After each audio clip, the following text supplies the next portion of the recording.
Hi, I'm Marna, and I seem to have gotten into a little doll restoration, and it kind of started with my Patty Play Pal, which I was a little intimidated to tackle, so I started with troll dolls. Well, I have another Chatty Cathy that is my original Chatty Cathy that I got it when I was 5 years old.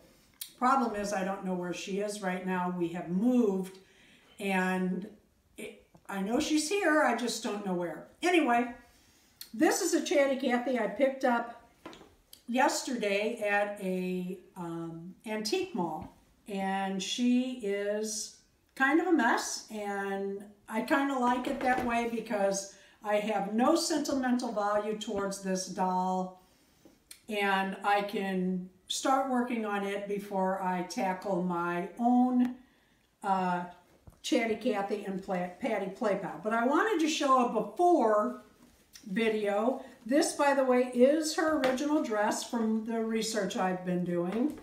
And these are her original panties.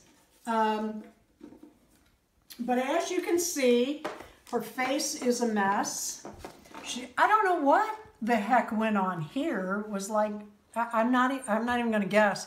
But you can see how faded out her arms or legs are, and that's pretty typical of a Chatty Cathy doll. You have to remember that if I got these dolls, my own doll when I was 5, they came out in about 1964, I believe, 60. Anyway, these dolls are over 50 years old.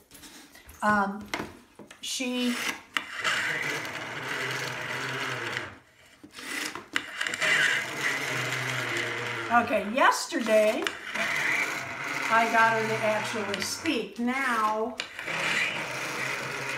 there she's trying. Uh-oh. So what we're going to do is we're going to take her apart. My husband's going to take a look at her mechanism.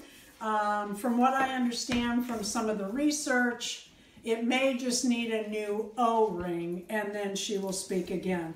I'll be working on her hair, get the goop out on her face and her body, and then I saw a lady had taken face foundation makeup and dyed the legs and arms of a Chatty Cathy doll. I might attempt that. Thank you for our #1 video on Chatty Cathy.